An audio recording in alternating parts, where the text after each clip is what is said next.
Donc, je disais merci à tous de votre présence et merci Rudy, merci d'être là. Avec grand plaisir. Bonjour à tous et bienvenue.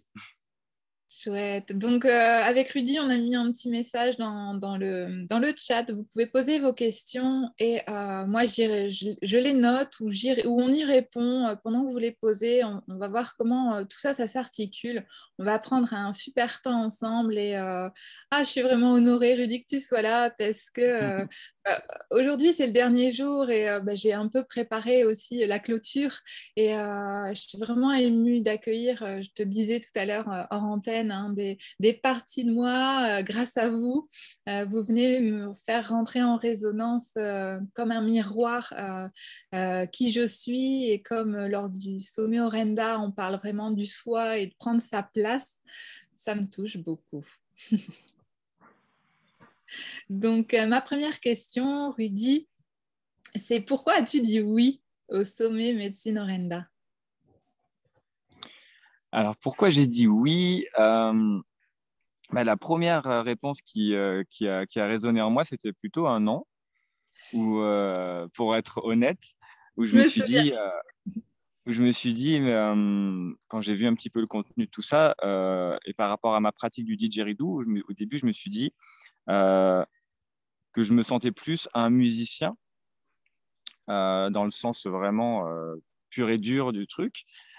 C'est ce que je me racontais à ce moment-là, et que du coup, je me demandais si j'avais ma place dans un sommet comme ça. Et puis en parlant avec toi, et puis en parlant avec moi aussi, je me suis dit qu'il y avait quand même beaucoup de choses derrière le didgeridoo en même temps dans ma pratique actuelle, dans mon histoire, dans mon développement, qui pouvaient être intéressantes et qui pouvaient s'inscrire, je pense, dans ce sommet, ouais, je pense qu'il y a des choses que je peux partager qui peuvent être intéressantes. Donc j'ai dit oui. Waouh, alors merci beaucoup pour ce oui. Et justement, ça amène à la prochaine question que tu as presque abordée. C'est à la question qui suis-je et à la question sur ton parcours. Qu'est-ce que tu peux nous raconter? Alors ce que je peux raconter, c'est une longue histoire, Oui. mais qu'est-ce qui peut être intéressant, c'est de dire que je n'avais jamais fait de musique du tout avant le didgeridoo. Donc dans ma famille, mon père jouait un peu de guitare dans les soirées avec les amis, mais je n'avais jamais été initié à la musique, au solfège. Ça n'existait pas pour moi tout ça. Et le didgeridoo a vraiment été le premier instrument qui m'a donné envie de faire ça, de faire de la musique. Et j'avais 12 ans la première fois que je l'ai aperçu. Euh, Durant un voyage en Australie, on était dans un marché, et puis on a vu un aborigène qui jouait du didgeridoo, et on n'avait jamais vu ça. On est un petit peu tombé sur le cul de voir le son que faisait cette branche de bois qui vibrait, de voir que la personne qui jouait ne s'arrêtait pas pour respirer et jouait en continu. Et ouais, les sonorités nous ont vraiment touchés, et on a acheté un CD qu'on a ramené en France parce qu'on était en voyage à ce moment-là avec ma famille, quand j'avais 10 ans toujours. Et on aimait bien montrer un peu à nos amis cet instrument-là, le didgeridoo. C'est incroyable, vous avez vu les sons? En fait, c'est une seule personne qui joue, elle souffle dans une branche en bois, quoi. Donc ouais, ça a fait ce chemin, et c'est plus tard, j'avais 17 ans, où on a voulu acheter un didgeridoo pour la fête des pères, justement, pour notre papa, et qui n'en a jamais joué finalement, qui a jamais pris le pas d'essayer de souffler dans ce bout de bois. Et c'est moi un jour, ouais, à 17 ans, où j'ai commencé à me dire, bah, est-ce que j'essaierai pas? Et j'ai commencé à souffler dedans, et ça a fait... il y a eu ce bourdon de base. Je me suis dit que c'était un début intéressant. Et puis je suis allé chercher des informations sur Internet après. Je suis allé parcourir un peu des sites, et j'ai trouvé des tutos sur comment faire le bourdon de base, comment faire les premiers sons. Et j'ai appris comme ça au début. Et je me rappelle. Pardon, tu voulais dire quelque chose? Ah non, non, vas-y, je m'exclame. Et il y a vraiment eu un moment qui a, je pense, ça a été un tournant, c'est que on entend souvent des sons, des bruits, quand on entend du didgeridoo, des bruits un peu d'animaux, des trucs qui font des sons aigus, souvent en n'ayant pas la moindre idée de comment ça se fait. Et en fait, c'est quand j'ai vu qu'en fait, il suffisait d'utiliser sa voix, de chanter, de crier, de faire dedans, et que j'ai fait ça dans le didgeridoo, et que j'ai fait un... Et là, je me suis dit, mais waouh, mais c'est incroyable! Ce son-là, qui est un son que je trouvais incroyable à faire, en fait, il était super facile à faire. Et, euh, et du coup, je me rappelle de ce moment comme quelque chose de très important pour moi, où je me suis dit, waouh, je vais pouvoir m'exprimer, faire plein de choses avec ce tuyau, quoi. Ouais, ça s'est révélé, quoi. Ouais, ça a été un des premiers chocs pour moi, et avec une envie folle d'apprendre plus avec cet instrument-là, quoi. Mais j'en ai fait Et, un peu l'expérience aussi et c'est vrai qu'au début, c'est vraiment anecdotique en fait. C'est je souffle, là ça fait rien, je poup, poup, là il se passe des trucs et après libre, il y a les lettres aussi. Hein, moi je sais que j'ai appris en faisant les lettres, l'alphabet, à les compter. voyelles, ouais. Oui, voilà. Ouais, ouais, tout à fait. Bah oui, le didgeridoo, c'est vraiment la continuité de la bouche. On fait vibrer les lèvres, et c'est vraiment toute la bouche qui va. Enfin, là, je parle pour les gens qui peut-être écoutent et ne connaissent pas vraiment l'instrument, mais c'est la continuité de la bouche et du corps finalement. Et donc, du coup, tout ce qu'on va faire, tout ce qu'on va chanter, prononcer, jouer, beatboxer avec la bouche, ben, en fait, va être amplifié, modifié par ce tuyau en fonction de sa forme. Parce que voilà, il y a Oui. des didgeridoo qui vont être très courts et vont avoir un son très aigu, et qui ne feront pas les mêmes sons que des didgeridoo très longs, qui vont répercuter différemment ce qu'on fait avec la bouche, quoi. Ouais, il y a même des didgeridoo en spirale.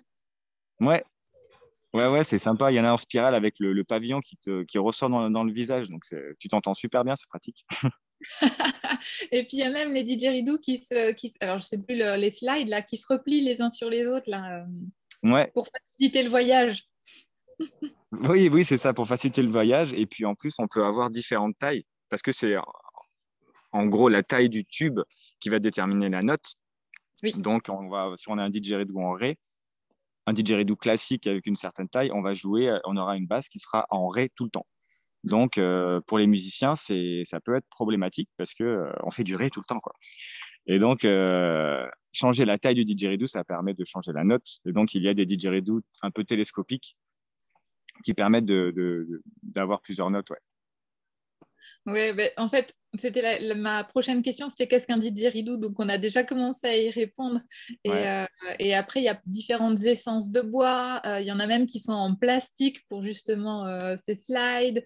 Et tout ça, ça va changer les sons en fait. Bah oui, complètement. Le didgeridoo, on va dire traditionnel classique, bah, c'est de l'eucalyptus qui a été creusé naturellement par les termites. En Australie, ils ont des termites qui sont plutôt, on va dire, ordonnées, on va dire. Elles font vraiment des galeries, et elles creusent à l'intérieur du tube en gardant les parois intactes. Elles ne mangent pas tout comme chez nous. Et du coup, bah, c'est comme ça qu'on peut avoir des troncs d'arbres, même des fois parfois biscornus, mais qui vont être complètement évidés de l'intérieur. Et c'est comme ça qu'est né le didgeridoo en Australie, de l'eucalyptus creusé par les termites, naturellement. Mais après, c'est sûr que, étant donné que c'est un tuyau, le principe du didgeridoo, eh ben, en fait, tout peut marcher. Donc, on en a en carbone, en différentes essences de bois, en plastique, en verre, en poterie. Qu'est-ce qu'il y a en carton? Il y en C'est a qui vrai. ont fait des tutos. Il y a des tutos pour fabriquer des didgeridoo avec des papiers toilettes. On peut faire ça. Ah, c'est chouette pour s'essayer. Et puis même les enfants le font enfin, simplement en fait, en prenant des objets. Complètement, ouais. Un de mes premiers didgeridoo, ça a été un tuyau d'aspirateur. Ah oui, oui, c'est vrai, j'ai pas mal de copains voilà, qui ont du DJ. Et effectivement, vous avez chacun des anecdotes très drôles. Ouais, au début, quand on n'a pas de didgeridoo, on cherche un peu tout ce qu'on peut trouver pour tous les tuyaux pour s'entraîner, quoi. J'ai un ami, il avait pris un tuyau de balançoire, tu sais. Elle Ben était oui, cassée la balançoire et il a pris le tuyau de la balançoire et c'est en métal et ça marche aussi. bah ouais, complètement. Chouette. Donc, tu nous as un peu raconté le pourquoi le didgeridoo avec cette histoire de voyage en famille en Australie, de découvrir cet aborigène qui joue, mais qu'est-ce qu'il fait? Moi aussi, j'ai eu la joie, c'était pas en Australie, mais de voir un praticien assis au sol avec son didge. Je sais plus dans quel pays j'étais, mais ça m'avait aussi vraiment. Mais c'est quoi cet instrument? Et je devais avoir le même âge que toi à peu près, tu vois. Et très surprenant. Et donc, ben voilà, jusqu'à ce cheminement, jusqu'à aujourd'hui, où tu dois avoir une collection de ditch, puisque tu as une collection de notes. Bah oui, tout à fait, ouais. J'ai un Ah, petit peu un ditch par note, on va dire, donc une dizaine de didgeridoo et des didgeridoo qui permettent de changer de note pour pouvoir aller musicalement, pour s'exprimer de plus en plus musicalement, quoi. oui, puis en plus de ça, tu as aussi, enfin, alors c'était pas du tout prévu dans mes questions, mais tu as aussi plein d'autres instruments, hein. On peut le voir dans la page du sommet. J'ai mis des liens pour qu'on t'écoute. Yes. Bah oui, c'est vrai que ça, dans mon parcours musical, au début, c'était vraiment le didgeridoo. Et puis, assez rapidement, je me suis aperçu, parce que je l'ai vu faire, que c'était très complémentaire avec le human beatbox, le fait de faire des bruits avec sa bouche, et que mélanger ça dans le didgeridoo, c'était encore une possibilité, c'était une possibilité d'expression encore plus importante. Ça ouvrait le champ, plein de champs possibles pour le didgeridoo. Donc très rapidement, j'ai mélangé le beatbox dans le didgeridoo. Et puis après, c'est des rencontres. Une rencontre qui a été forte avec moi, c'est la rencontre avec le handpan, avec le hang à l'époque, et le groupe Wadom, qui, euh, qui a été une grande étape dans ma vie. Et ce mélange-là du son du didgeridoo qui est vraiment très, on va dire, terrestre, et le handpan qu'on peut imaginer beaucoup plus aérien, les deux forment vraiment quelque chose de très fort. Et donc, Wadom s'est terminé et j'ai eu envie de continuer. Et je me suis dit, bah, pourquoi pas? Je vais essayer de faire du handpan, je vais apprendre. Et donc maintenant, ouais, je fais du handpan, du didgeridoo, de la guimbarde, dans certains projets de la flûte, et puis la kalimba, tout ce qui, j'aime bien ces instruments-là qui sont pas conventionnels, on va dire. Ouais, qui sont aussi en lien aux indigènes et aux traditions, hein, finalement, qui viennent de l'origine, qui sont pas transformés quelque part. Ouais, on peut dire ça, ouais. Et puis après, qui peuvent être joués de manière très intuitive aussi. Il y a peut-être ça qui m'a, étant donné mon passif euh, sans solfège, du coup, je me suis beaucoup intéressé à tous ces instruments qui pouvaient être abordés sans avoir de bagage théorique et technique, quoi. Ouais, sans avoir l'académie musicale, mais en ayant la vibration à l'intérieur. Ouais. Oui, puis parenthèse aussi et clin d'œil à Adèle Blanchin, hein, avec qui tu as aussi fait des duos. Ouais, bah oui, Une Adèle, femme au didgeridoo, il n'y en a pas beaucoup. c'est vrai. Ah, d'ailleurs, elle a joué samedi sur le Rêve, c'était incroyable. Elle a fait un concert qui avait sans doute 3 ou 4 000 personnes devant qui ont dansé.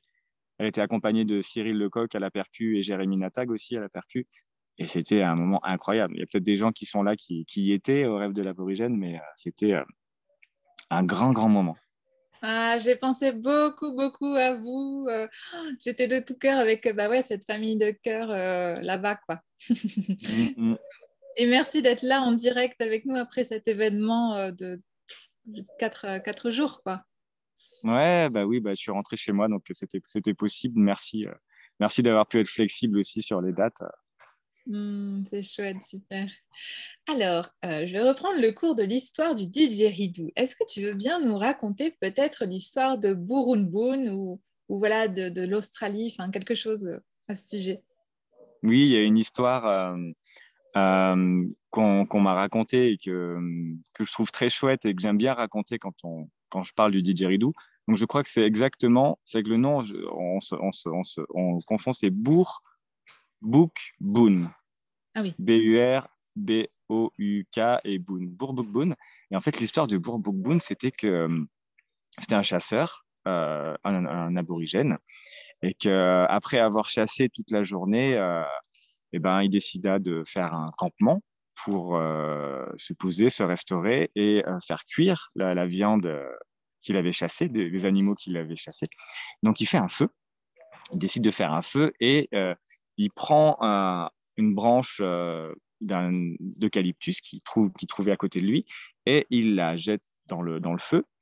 Et là, il se rend compte qu'il y avait plein de termites à l'intérieur. Donc, ne voulant pas faire roussir ces petits insectes, il prend le didgeridoo et il souffle à l'intérieur pour enlever les termites. Et là est né le premier son du didgeridoo. Et les termites qui étaient dans le didgeridoo sont allés dans le ciel et sont devenus des étoiles. Voilà Waouh, l'histoire. j'adore cette histoire. Les enfants Merci. aiment bien aussi, ouais. Ouais, merci du partage. Je trouve que ça reconnecte à la vie, je trouve, aux Mm, sensations et à cette histoire, et l'histoire qu'on a envie de se raconter, tu vois. Et ça fait partie ouais, de la médecine Orenda, de la médecine narrative. Mm. Merci pour ça, Rudy. avec plaisir. J'y pense d'ailleurs, Rudy, mais qu'on appelle aussi Zalem hein, sur scène. Ouais, Zalem, c'est devenu mon nom de musicien, d'artiste.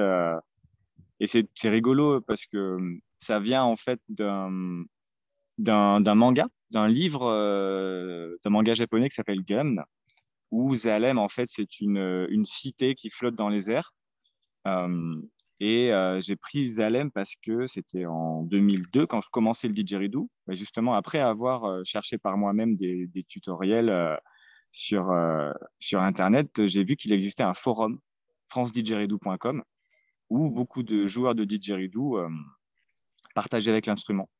Parce que voilà, à l'époque, en 2002, il n'y avait pas YouTube, il n'y avait pas Facebook. Et finalement, si on n'avait pas les bons endroits, on se sentait un peu seul. Je pense que ça, c'est quelque chose que beaucoup de joueurs de didgeridoo ont vécu un peu dans les années 90 ou 2000, c'est de penser qu'on est un peu le seul à jouer du didgeridoo. Alors qu'en fait, il y avait déjà une communauté énorme, sauf qu'on n'avait pas les moyens de se connecter. Mais il y avait ce forum, France Didgeridoo. Et il fallait trouver un pseudonyme. Et du coup, j'étais en train de lire ce livre et je me suis dit, ah, tiens, Zalem, ça sonne bien. Et j'ai inscrit ça comme pseudonyme. Et à force d'échanger sur ce forum, à force de poster des sons, ça a aussi beaucoup permis, ça m'a permis de me développer musicalement, de faire des rencontres et tout ça. Les gens ont commencé à me connaître sous le nom de Zalem. Et c'est pour ça que je l'ai gardé, que je le garde toujours et que je l'aime bien. Bah ouais, tu m'étonnes, tout le monde dit hey, salut Zalem, c'est lui Zalem, tu sais, celui qui a raconté ça sur le blog, et puis après, ça se fait tout seul en fait. Ouais, c'est ça. Du coup, je le garde. Je C'est suis très pas bien. fondamentalement attaché aux valeurs qui sont véhiculées dans le manga sur cette cité qui est un peu le symbole du capitalisme, mais j'aime bien le, la sonorité. Ouais, ouais, ouais, super. Alors, justement, quand on parle de sonorité, on parle de cadence, on parle de mouvement, on parle de rythme. Et qu'est-ce que ça fait en toi quand tu joues du didge? Parce que j'ai déjà entendu, tu sais, quand tu fais avec la bouche, là, le comme ça, quand on joue, j'ai quelques amis et moi également parfois, quand on se met à jouer, ça nous fait rire à l'intérieur parce qu'on a l'impression qu'à l'intérieur, ça brrr, ça vibre. Et toi, ça fait comment, voilà, ces cadences, ce rythme, ce mouvement, c'est comment en toi? Comment c'est en moi? Alors, il y a beaucoup de choses. C'est vrai que c'est d'abord ça qui nous marque quand on commence le didgeridoo, c'est cette vibration. Et quelque chose qu'on n'a pas l'habitude à la base, déjà, c'est de mettre en vibration nos lèvres. En général, très rapidement, ça fait des petits picotis partout et on est obligé de s'arrêter parce que soit on a les lèvres qui gonflent, soit on sent quelque chose de bizarre. Et après, voilà, il y a déjà cette vibration qui se répand et qui peut du coup, qui se répand un peu dans tout le corps. Euh, et, euh, et ce qui, je trouve, qui est très marquant pour moi, c'est la respiration, en fait. C'est comment cette vibration, elle est complètement connectée à la respiration. Moi, c'est vraiment ça le didgeridoo. Le didgeridoo, quand on commence très rapidement, on va apprendre cette respiration circulaire parce que si on ne l'apprend pas, en fait, on joue, on utilise tout notre air et puis on est obligé de s'arrêter, reprendre son souffle, recommencer. Donc, c'est très fastidieux. Donc, c'est pour ça qu'une fois qu'on a la respiration circulaire, et c'est pas c'est devenu un peu, enfin des fois les gens le voient comme un mythe de quelque chose d'incroyable réservé à des gourous, alors que non, pas du tout. Tout le monde peut l'apprendre, les enfants, les vieux, les jeunes. Il suffit d'avoir les bons conseils et d'être un peu patient, bien sûr. Et donc ouais, c'est la respiration et comment la respiration va créer un son, une vibration et comment on va respirer tout en faisant des rythmes en fait. Et c'est ça que j'aime beaucoup dans le didgeridoo, c'est la respiration est liée à la rythmique. Et par exemple, il y a des quand on respire avec les joues, quand on va faire wa, en fait ça va faire, enfin on va respirer et en même temps ça va faire wa dans le didgeridoo. Donc wa c'est une onomatopée, mais c'est un son qu'on va utiliser. Et par exemple quand on crée des rythmes et qu'on a envie, par exemple, de faire un rythme qui va faire wa wa wa wa wa wa wa wa, mais en fait on va respirer à tous ces moments-là. Donc, du coup, une certaine rythmique va impliquer une certaine respiration et du coup, la mise en mouvement de pas mal de choses dans notre corps et dans notre tête aussi, parce que l'air, l'oxygène, la respiration, ça fait, voilà, on le sait, hein, on le sait tous, c'est la base et du coup, respirer d'une telle ou telle manière va avoir des influences sur nous assez profondément. Donc, du coup, voilà, le didgeridoo est très puissant pour ça sur la respiration qui va être intimement liée au rythme et à la musique qu'on va faire. On l'a vu tout à l'heure avec Simon, vous pouvez le revoir en replay également, où il nous parle justement de la répercussion de cette respiration, parce que on peut avoir des insomnies du sommeil et plein d'autres pathologies qui sont en lien à cette respiration ou à ce manque de respiration. Donc peut-être, je ne sais pas, est-ce que tu aurais un conseil pour pratiquer le didgeridoo, parce que moi, ça fait des années que je connais cet instrument. J'en ai d'ailleurs un. Je le pratique, mais de manière modérée, plutôt pour méditer. Moi, j'aime beaucoup m'en servir pour méditer. J'ai un souffle qui va être très, très long, mais j'ai parfois des sensations de respiration continue, mais je ne peux pas dire que je, entre guillemets, maîtrise ce Hmm. travail-là. J'ai essayé avec la paille dans le verre, j'ai essayé plein de techniques. La meilleure, finalement, c'était quand j'étais en train de conduire et que je faisais pendant que je conduisais et quand je chantais ou des choses comme ça. Mais est-ce que tu aurais des conseils? Donc, des conseils pour la respiration circulaire en elle-même ou pour le didgeridoo en général? La respiration circulaire et le didgeridoo, si tu en as. Eh ben, alors, pour la respiration circulaire, enfin, ce que je peux raconter, c'est mon histoire et ce qui a marché pour moi.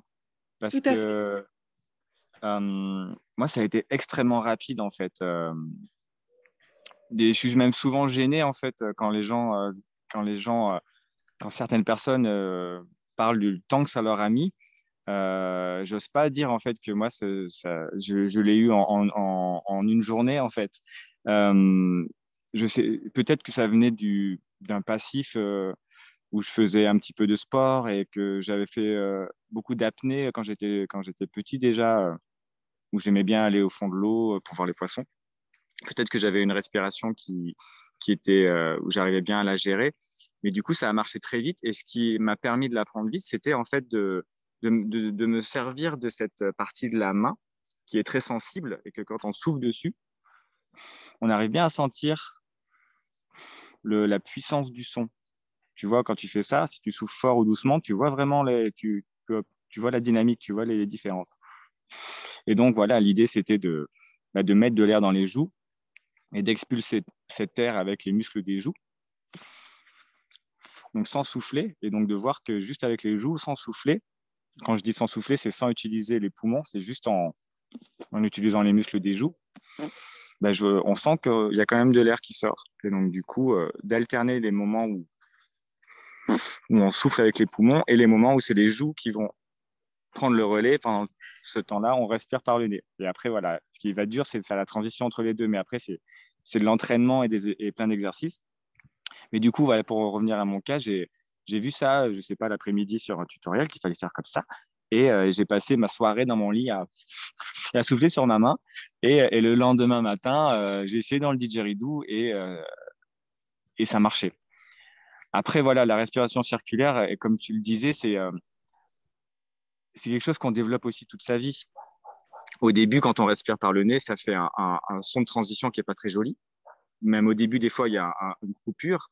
Petit à petit, on arrive à faire disparaître cette coupure. Après, on arrive à faire que ce son de transition soit un peu plus joli. Puis après, on utilise ce son vraiment pour gérer la musique. Et donc, c'est quelque chose qui se développe toute sa vie.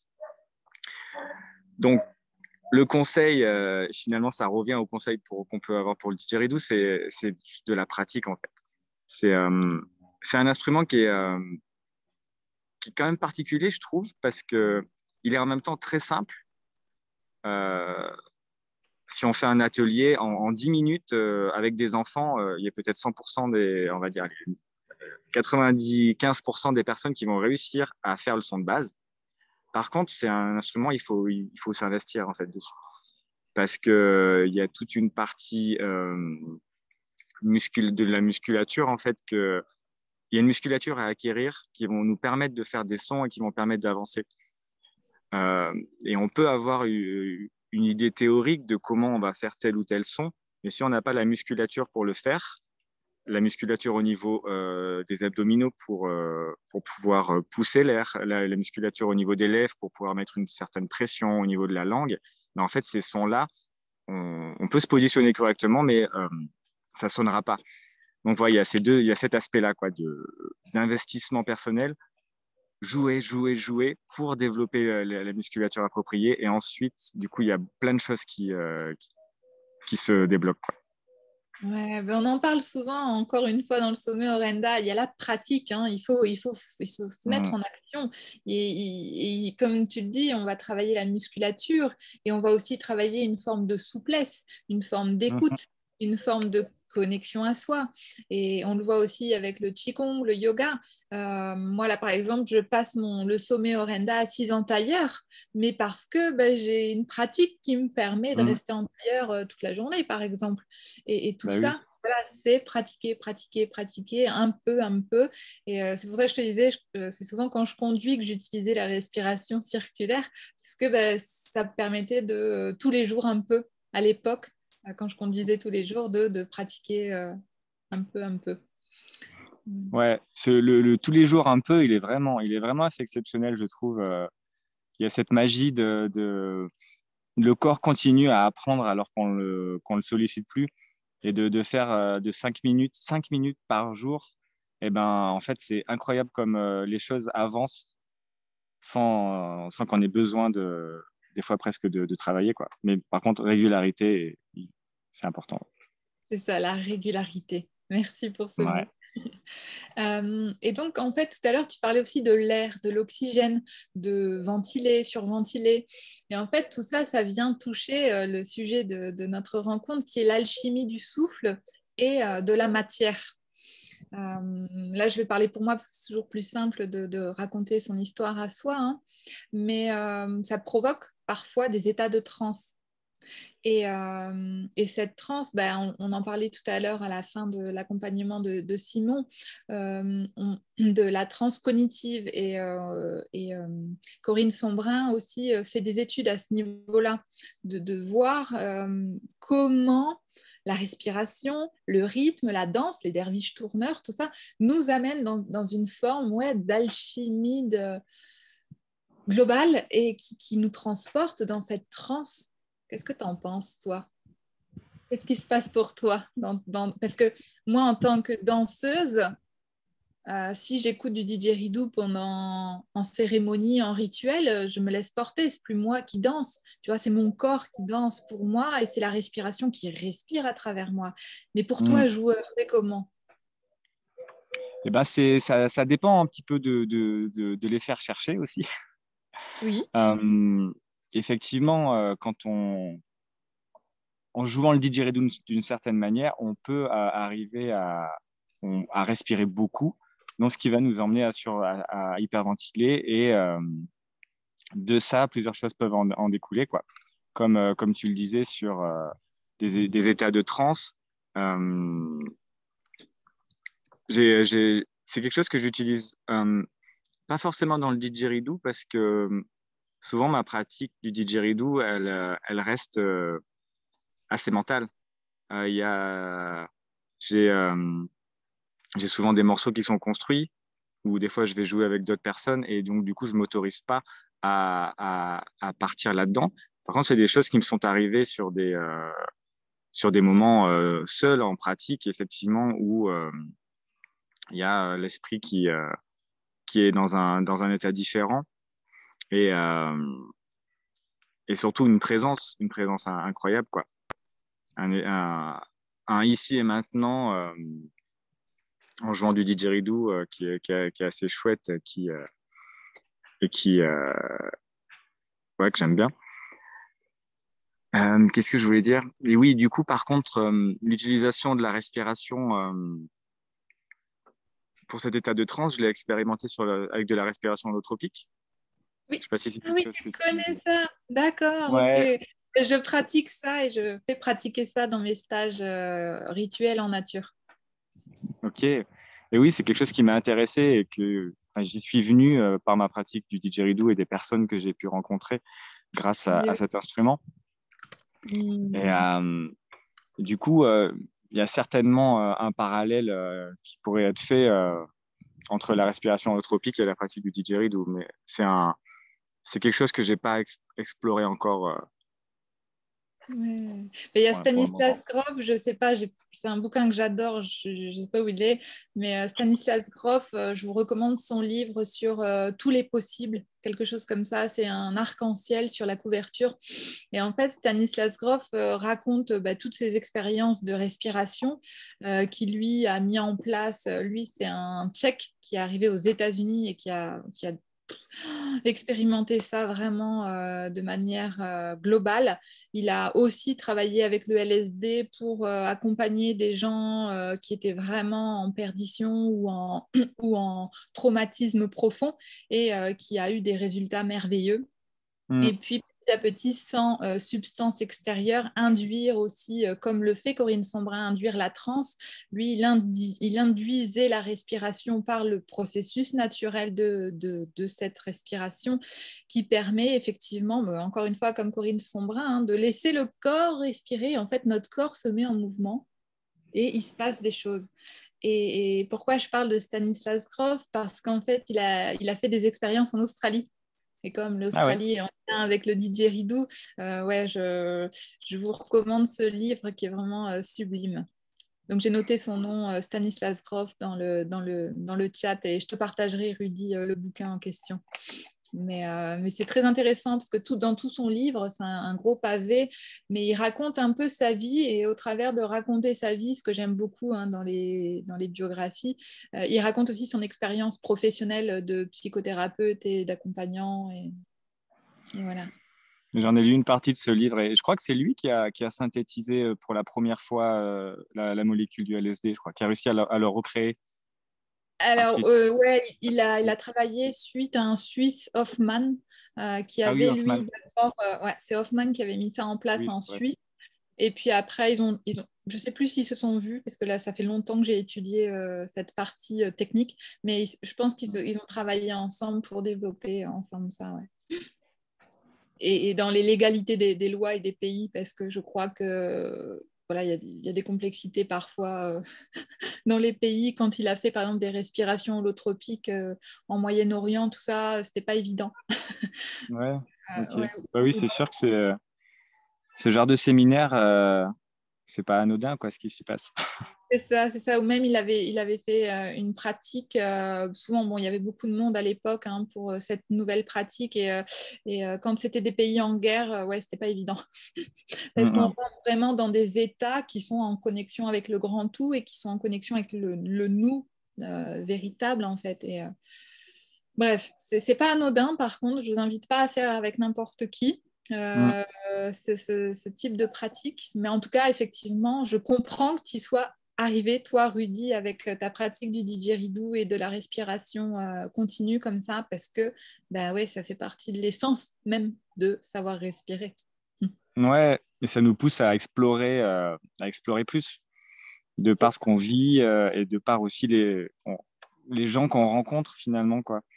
Mm, mm, Parce mm. que quand j'ai le fait de quand j'ai commencé à faire du didgeridoo et à rencontrer des gens, il y a tout un univers complètement nouveau pour moi qui s'est ouvert et avec énormément de personnes qui gravitent autour et de connexions qui se font entre des personnes qui font pas forcément du didgeridoo, mais il y a des liens qui se font sur le développement personnel pour prendre un mot très, très générique, quoi.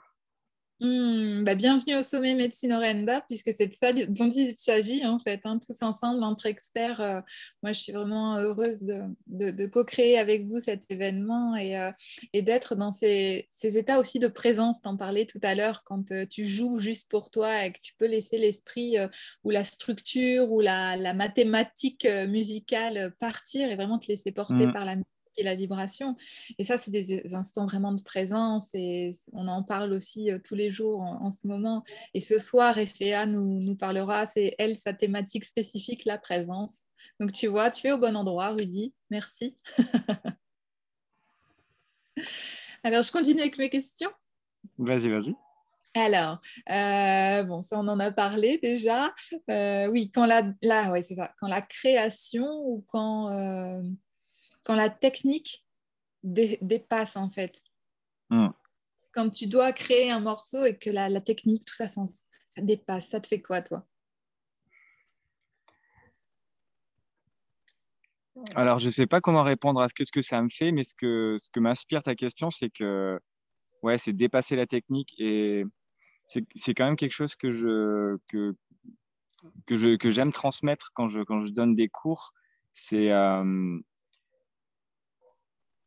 le travail qu'il y a en amont sur cette technique avec le souhait de comprendre exactement ce qu'il se passe dans le corps pour pouvoir être capable d'intégrer cette technique, de la refaire suffisamment de fois en le faisant consciemment et en mentalisant et en ayant vraiment un exercice de mental, focus dessus pour pouvoir l'intégrer.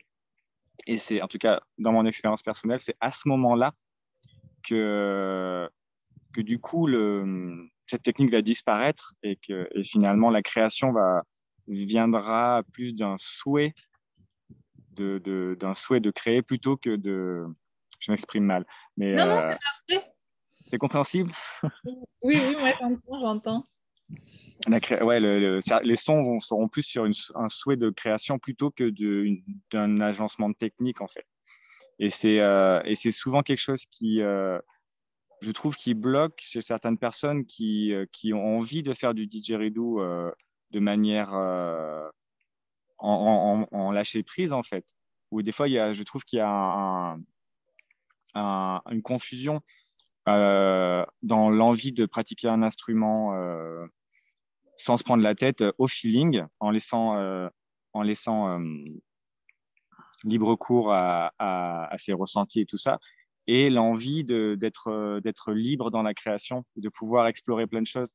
Parce que je ne sais pas si je m'exprime bien, mais souvent, pratiquer un instrument au feeling euh, va aussi nous restreindre dans le champ des possibles, en fait. Et c'est pour ça que c'est là que je trouve intéressant d'utiliser la technique et d'utiliser le mental et d'être consciencieux, de passer beaucoup de temps là-dessus pour intégrer cette technique, ouvrir son vocabulaire, repousser les murs et ensuite d'être capable, ensuite, au feeling, spontanément, de pouvoir créer ce qu'on a envie, quoi.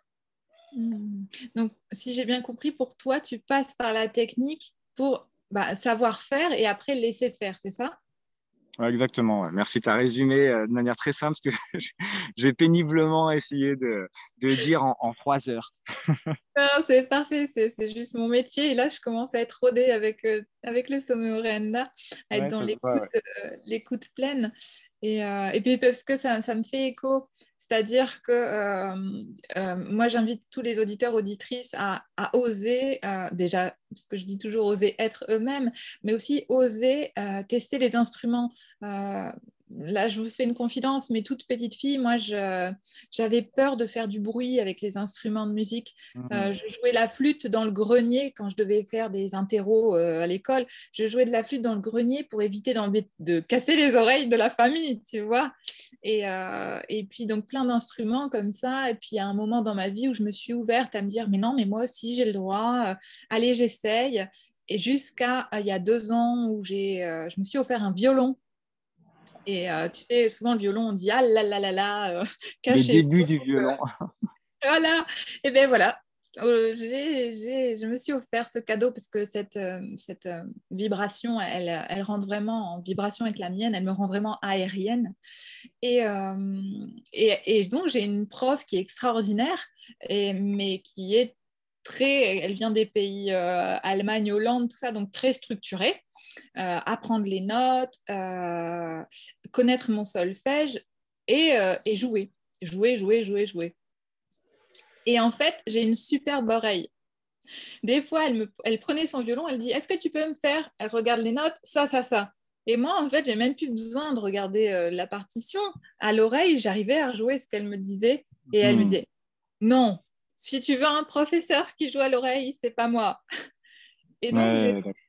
j'étais, tu vois, comme ça, en train de me dire, mais comment je fais? Parce que j'ai pas réfléchi, ça s'est fait tout seul.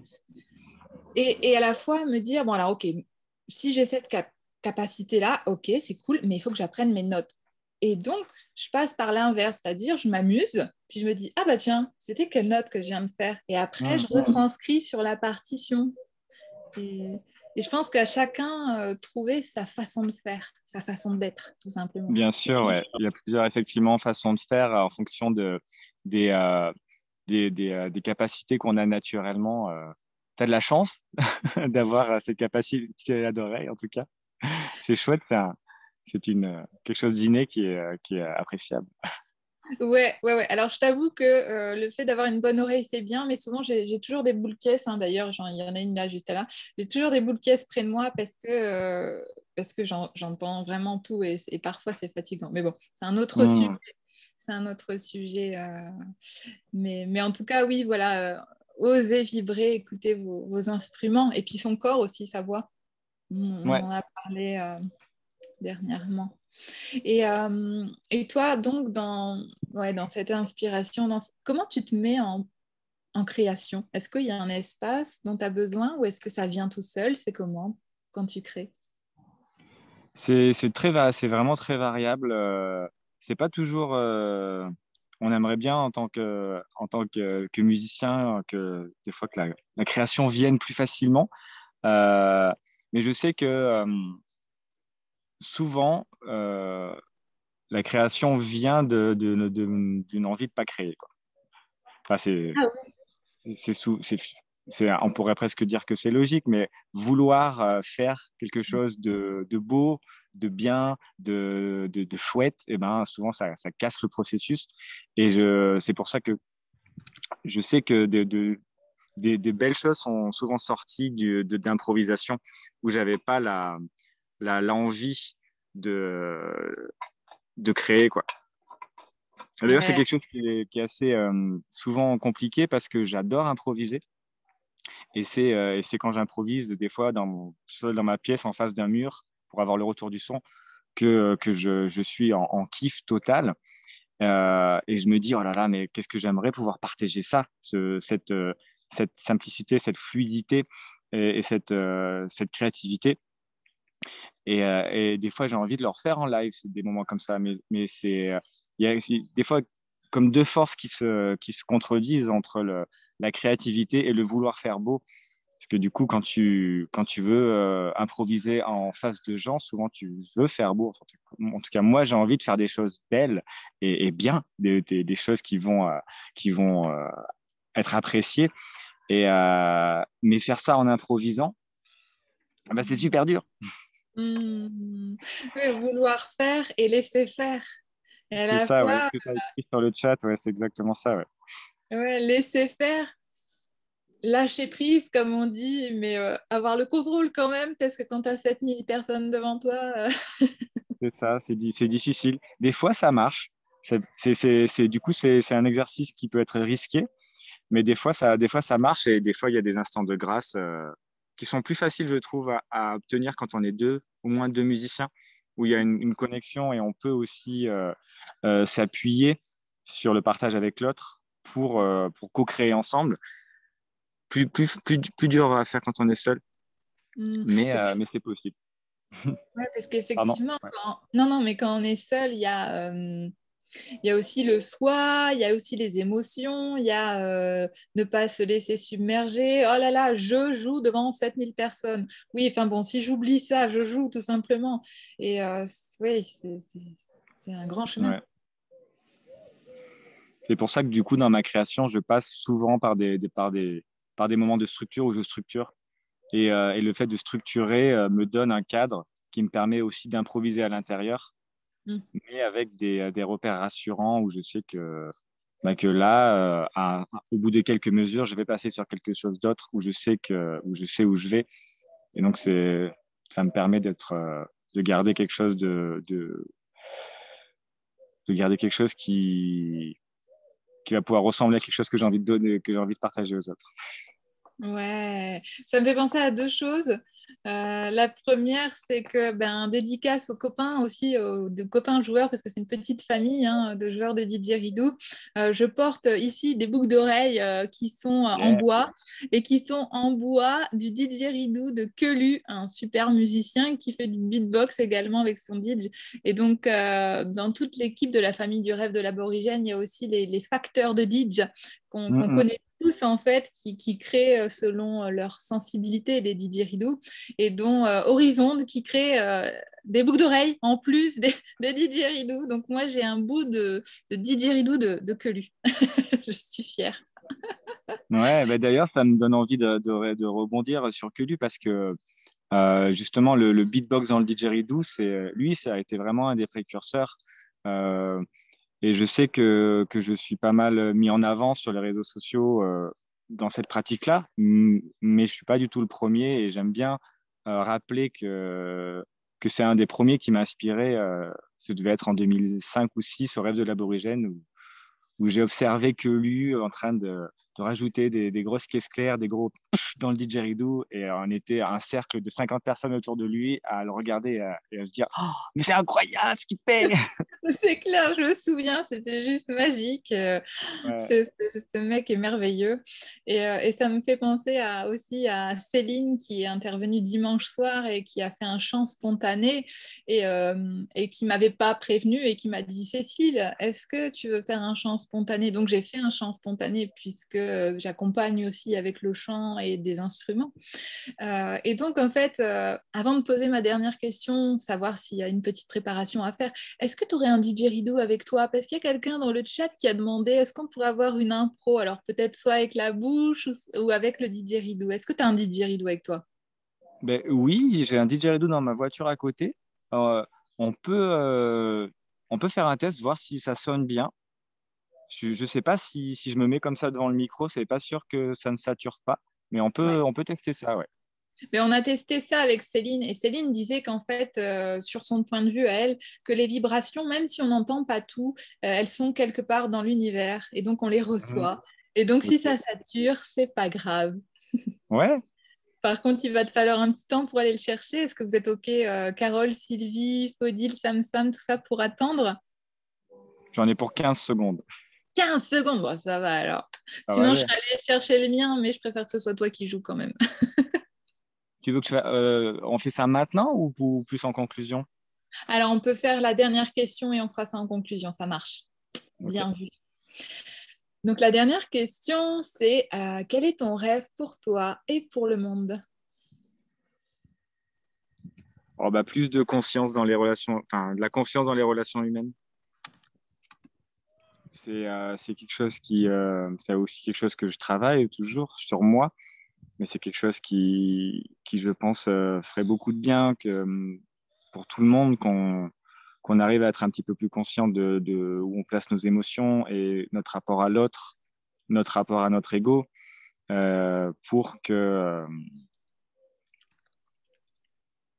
qu'on soit bienveillant, compréhend. Enfin, ouais, c'est des mots faciles, c'est des mots un petit peu bateaux que j'utilise, Mais l'apprentissage de la CNV m'a beaucoup apporté et continue à m'apporter beaucoup de choses. Et je me dis souvent que le monde irait vraiment mieux si on apprenait un peu plus tôt certaines valeurs, certaines façons de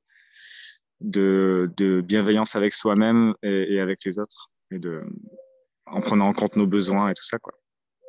Moi, je suis tout à fait d'accord avec toi. Merci beaucoup pour ce partage. Et c'est vrai que on en a parlé un petit peu de la CNV dans le sommet.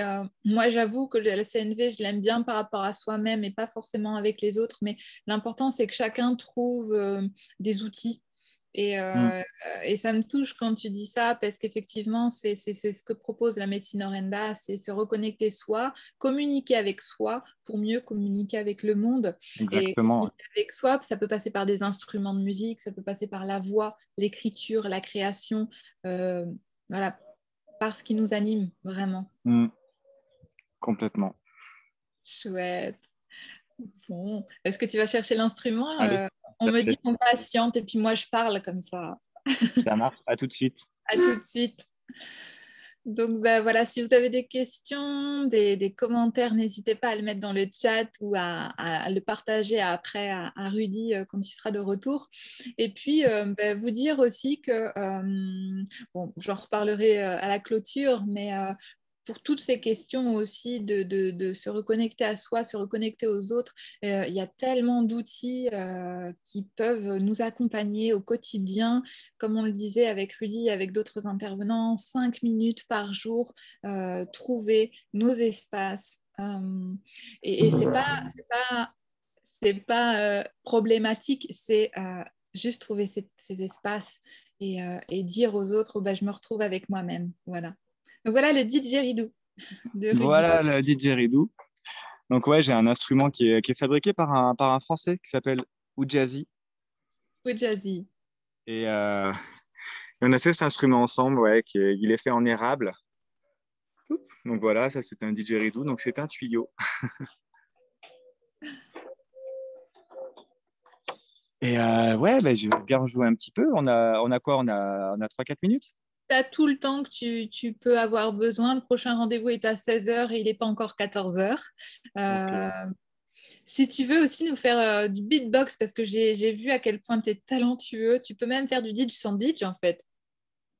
Oui, on peut. Après, ça sonne pas pareil, mais Mais peut-être faire avant avec le beatbox, je ne sais pas comment on appelle, et puis après avec ouais. le ditch.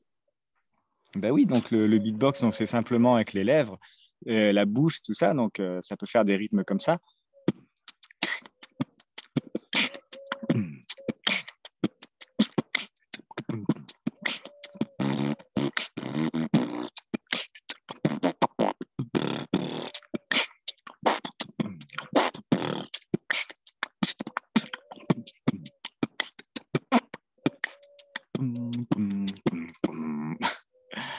Donc le Bravo! beatbox comme ça peut ressembler à ça. Et du coup, on peut aussi le mélanger avec le didgeridoo et vous allez voir un petit peu à quoi ça ressemble. Les Mais réactions sont merveilleuses, hein. Génial, hi-hi-oh, trop magique, merci pour ce partage magnifique. Trop Attendez, bien. vous n'avez encore rien vu, enfin rien entendu. Ce que je vais faire, c'est que je vais jouer là et tu me dis Ouais, si ça sature ou pas. ok, On parfait. est... Ok, allez, c'est parti.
Et voilà.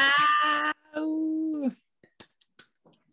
Bravo, merci, magnifique. Il y a des bravos, il y a des merci, il y a des yes, c'est trop beau, j'adore. Des sons pour accompagner la méditation, des sons des animaux, des éléments. Super, merci, génial. Voilà. Il y a Ben, plein. super, ben, ça me fait plaisir si ça a plu. C'est saisissant, nous dit Sam Sam. Merci. Moment suspendu dans le temps, bravo.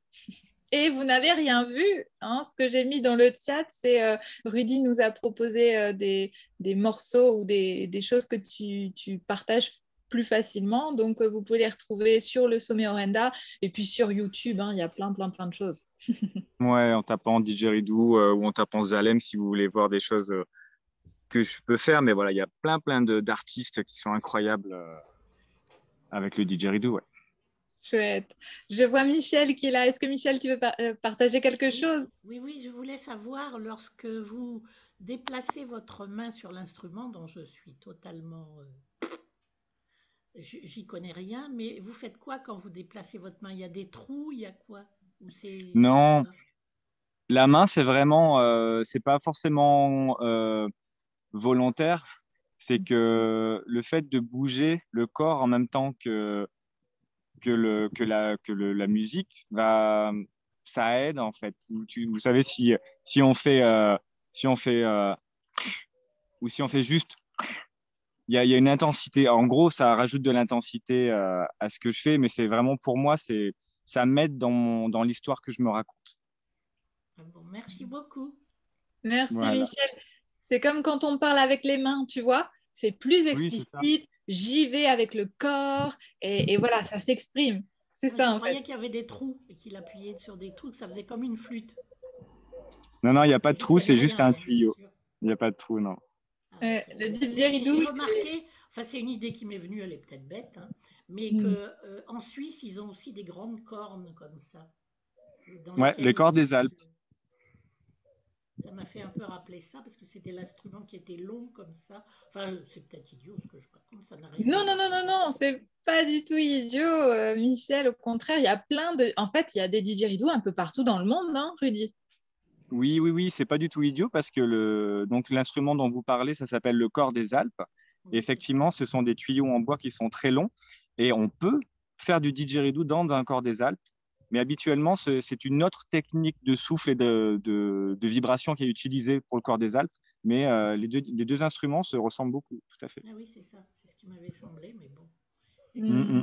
merci infiniment. Merci Merci Avec beaucoup à toi, Michel. pour cette initiation, parce que là, je ne connaissais pas du tout.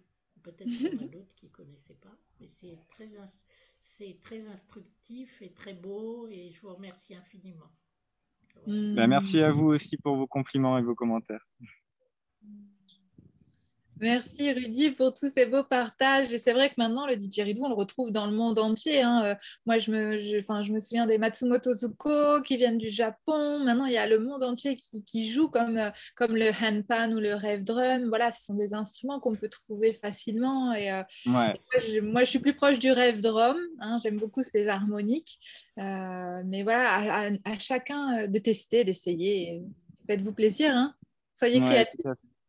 On a la chance maintenant d'être dans un monde où il y a des connexions incroyables et une vitesse incroyable sur toute la planète. Donc, c'est assez positif aussi pour ce qui est de la musique et de la découverte de nouveaux instruments.